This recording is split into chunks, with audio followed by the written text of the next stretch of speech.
No one is above the law. If there is an offense that the Honorable Kyagulanyi Sentamu Robert is suspected of having committed, whether it be running for president, some people think it is an offense that you can challenge the Bush war general, and so it's an offense. Whatever offense it is, why don't summons get to be issued to him?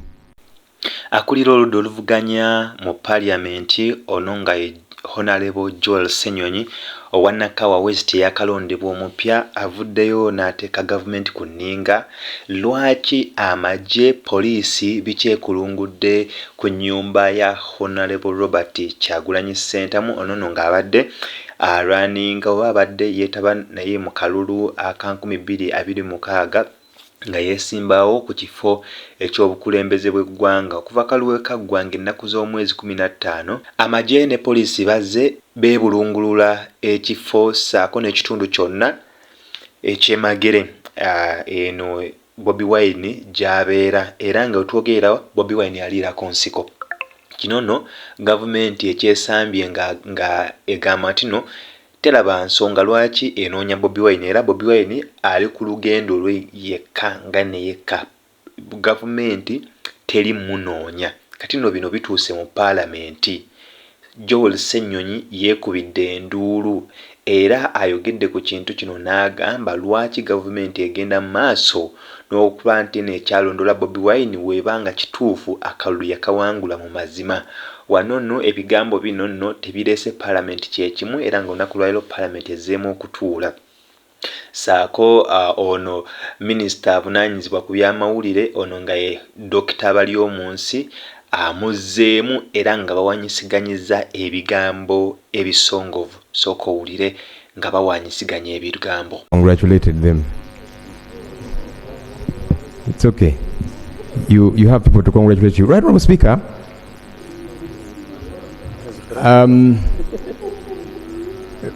Please protect me from members who want me to congratulate them by force, right, Honorable? I certainly cannot congratulate anyone by force. Colleagues, congratulations are voluntary. Okay, so we have congratulated Honorable Joel. Who? I have congratulated. Oh, you did? I didn't hear that, right, Honorable. You might be having issues as a leader of opposition.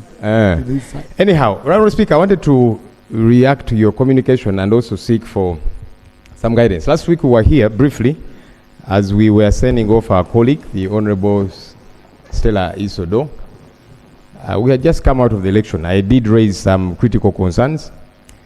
The view of the presiding officer was that let me raise them at our next sitting today so that we get some guidance. We want to be able to move without baggage. When we take care of this baggage, it becomes easy to deal with the business that we have got to take care of, right, Honorable Speaker. We have just come out of an election. And regardless who you ask, by the way, whether it be me or colleagues on this side, whether it be colleagues on this end, whether it be bystanders, there are issues that are of critical concern that we need to address as a country.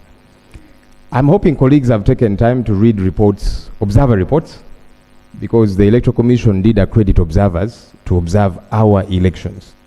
And they released reports. Please take time to read them. When you read the African Union Observer Report, Interreligious Council of Uganda, and so on, and they raise critical issues, which I believe this Parliament has got to interest itself in. Issues to do with the credibility of our election, issues to do with brutality before, during, and after the election. By the way, for information to colleagues, the election is not just an event. It's a process. Campaigns are part of the election. And how they are conducted, how candidates are treated or otherwise, that's part of the election itself. And it feeds into the credibility issues that we are raising. So the brutality, people killed, candidates ill-treated, and so on, critical concerns that have got to be addressed by this Parliament. People are still abducted. Right, Honorable Speaker, on the eve of the election, colleague leaders in my political party, one, our Deputy President in charge of Western Uganda, Jolie Jacqueline Tukamushaba, a lady who is well known to you, was abducted. To date, her whereabouts are not known. The Honorable Lina Zedriga, our Deputy President in charge of Northern Region, was abducted on election eve. To date, Her whereabouts are not known. A gentleman called John Mary Sebuf, who is a councillor, and several others. You see the challenge about these issues. We keep raising them, and some colleagues say, but you are pestering us. Yes, we shall pester using this platform that we have. It is unacceptable that people get abducted and their whereabouts are not known for 1 day, for a week, come into 2 weeks. Why can't people be produced in court? Government needs to help us understand. I'm not above the law. No one is. I can be suspected to have committed an offense. But what does the law say? Arrest me vis-a-vis the law, produce me in a court of law. But when you hold me somewhere, family cannot access me, lawyers cannot access me. What do you want us to do? What do you want people to do? And when you complain about these issues, some people think we are being too much. Perhaps until it happens to you. And it has happened to colleagues, by the way, across the aisle. So these are critical issues. First, detach the political affiliation and whatever you think is the reason for this person's arrest. But can the law prevail? And these concerns have got to be addressed, Honorable Speaker. Hundreds of people arrested, polling agents, people held in police cells for more than the 48 hours that are allowable within the law. That is not proper. And when we raise these issues, let's address them as people's representatives. Forget that I am NUP or NRM, because it can happen to any of us. These foundational principles have got to be respected and fought for by all of us in this room, Right Honourable Speaker. Right Honourable Speaker, I saw and I see the good doctor, Minister of Information, is here with us. My party leader, after the election, his house was raided, the Honourable Kyagulanyi Sentamu Robert, who is an OB of this house. He managed to sneak away. I kept seeing the military, I kept seeing the Minister of Information here saying no one is after him. But as they were saying that, the military was continuously descending on his home, raided it, broke into it, beat up his wife and family members. And the following day, the minister and other dignitaries were saying, no one is after this man. I said, look, just like I have made it succinctly clear, no one is above the law. If there is an offense that the Honorable Kyagulanyi Sentamu Robert is suspected of having committed, whether it be running for president, some people think it is an offense that you can challenge the Bush war general, and so it's an offense. Whatever offense it is, why don't summons get to be issued to him? So that then he's able to show up and is charged. Honorable Speaker, yesterday, his siblings tried to access his home. After the minister again said, no, all is well, people can access. His siblings went there yesterday. And police officers, several of them deployed there, they said, we don't have authority to allow anybody to access this place. I want to know, is it official that the Honorable Kyagulanyi Sentamu Robert is under house arrest? And for that matter, people cannot access his family. And for that matter, it should continue this way. Because why are you not summoning him if there's a particular offense that he has committed? And again, Honorable Speaker, let's forget that this is the leader of the NUP, which you might not like. That's okay. But this is a Ugandan. This is a leader for all intents and purposes. Why is the law operating this way? And Honorable Speaker, the good minister here has got experience with the law being absquatulated. He suffered a similar fate when he was abducted. He was taken away for days on end. His family members were looking for him. Colleagues in this house spoke out on the Hansard, by the way. They said, where is Honorable Chris Baryomunsi? Government, where have you taken him and all the others? People fought for you. Yes. Until eventually, government, due to the pressure exerted by members here and elsewhere, they produced the gentleman in court. But we're saying, why were you hiding him wherever and treating him the way they were? Right, Honorable Speaker. Conclude, LoP. The final issue which I think this House has got to be addressed on. We were here a few months ago. Government came to us with a supplementary budget, as they normally do. And we are going to have several others. I normally tell the Minister of Finance, why don't you plan properly? When you keep bringing here supplementary budgets for obvious things, it is quixotic. Anyhow, they brought us supplementary and said we need to purchase these machines. I and the Hansard can really, bear me witness. I said, look, we want to purchase these machines expensively at this point in time. What has changed? In the last election, we used these machines. They failed to function. The census came around. The machines failed to function. And now government was telling us, here is the panacea to vote rigging. And it was interesting that government was conceding that they preside over a government that allows vote rigging and all of these different things. And they said, now we have a solution so that votes will not be rigged by government officials, because government is the one in charge anyway. These machines, when you see how much we spent on them, it was nearly 400 billion shillings. Part of that was to purchase the machines. Part of that was to train operators. The other was to hire people who were going to operate them. The other billions were to integrate features on the ballot paper so that when you scan it with the machine, it functions. All of that came at a cost. But alas, on election day, the machines failed to work. And we said, wait a minute, how come they have been functional? Honorable Speaker, we were here in the conference hall. The Electoral Commission officials came very excited and they presented to members of Parliament. Some of you were there. And the machines functioned. And members were happy. Of course, others were sad, saying, so if this thing functions properly, will I survive? I saw those concerns from members. But we're saying technology is a good thing in this day and era. But we go to election day and the machines failed to operate. By 11, by midday, people were not voting. And the Electoral Commission issued a statement and said, okay, let's go back to the register. I said, what happened? We need an answer because we spent billions of taxpayers' money. Is it that fake machines were procured? That means somebody has got to be held responsible. Is it that good functional machines were procured? However, they were frustrated from working. We need to know. The interesting thing, Right Honourable Speaker, 2 days ago, we were voting for the last batch of local government leaders. I saw the machines were functional. So I asked, what miracle has happened? That the machines which failed to work at presidential and parliamentary, district chairpersons, lord mayors, and so on, now when we are doing the last leg, the final one, the machines functioned. Government needs to bring us up to speed. What happened? Because a loss was occasioned for the first elections. So all of a sudden they began to function. Was the problem fixed? Did we purchase new ones? Or did we say maybe for these particular elections, these last local government elections, there is no problem. The machines can work. There is not much interest. We want to know because I get the feeling that the machines were conveniently defective. LoP. As I wrap up, Right Honourable Speaker. And I thank you for being patient with me because these issues are critical, of concern not just to us here. Honourable Speaker, you're not seeing colleagues on this end. A number of them are happy I'm raising these issues. They fear to raise them, but they are happy I'm representing them now.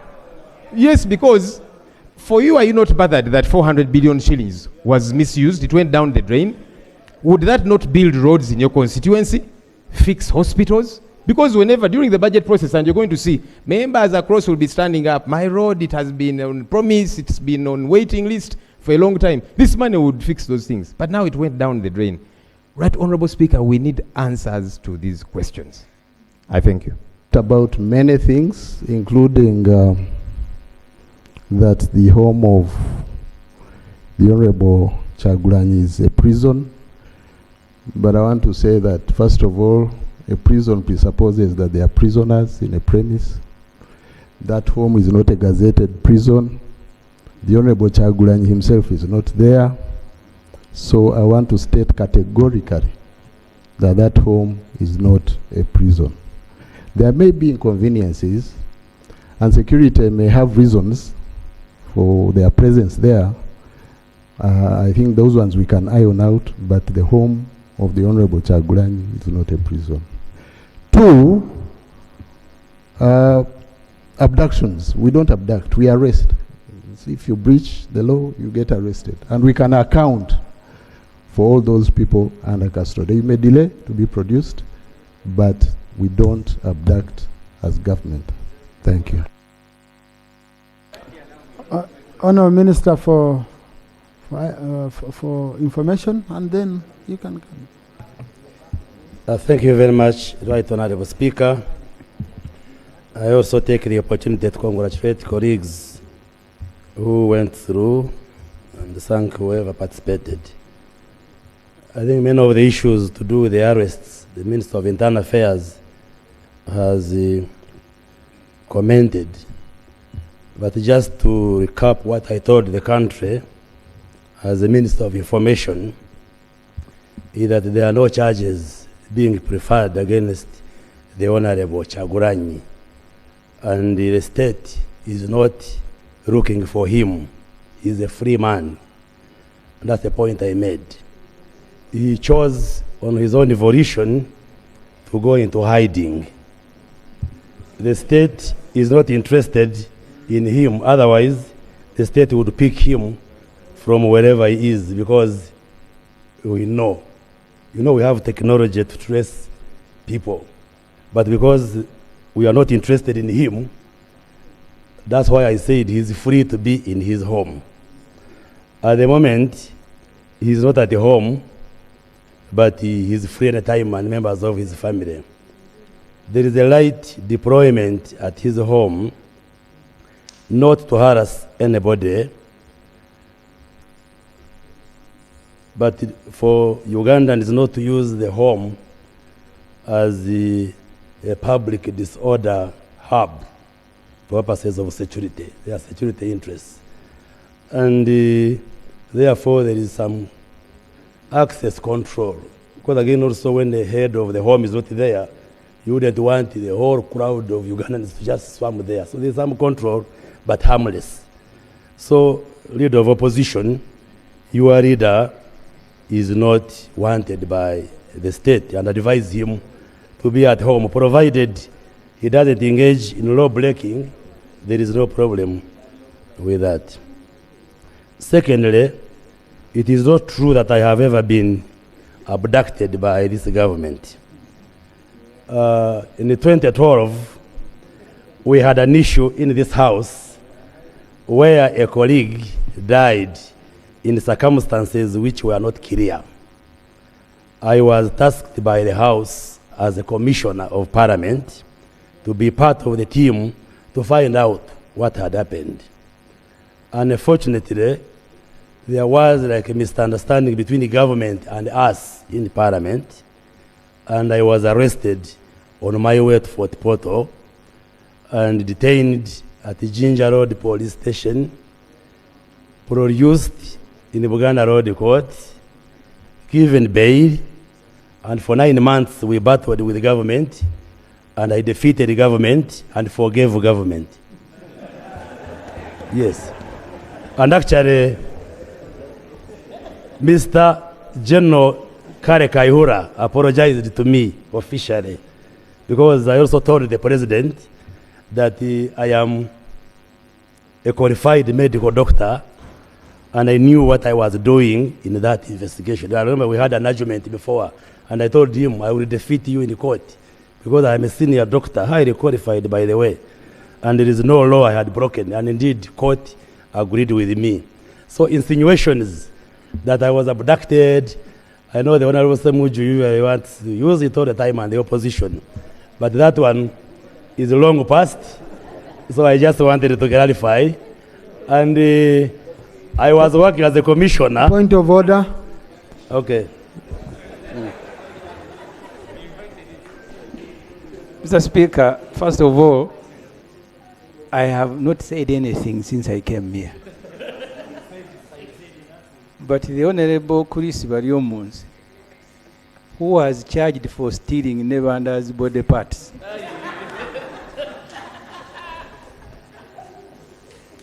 wants to draw me in an argument where I am not a party. I went to see him at Ginger Road Police, where they had denied him even sandals. And I followed this matter up to court, stood with him. Is he in order not to thank me, but to keep dragging me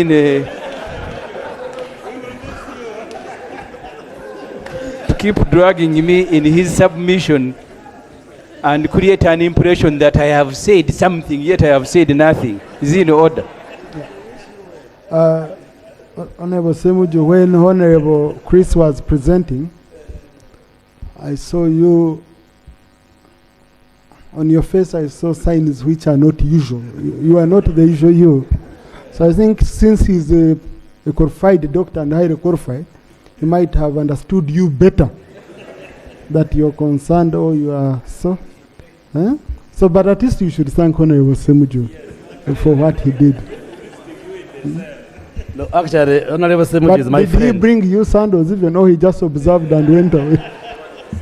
I want to thank the Honorable Semuju because actually he came and many colleagues came to visit me, but he came empty-handed. He came empty-handed.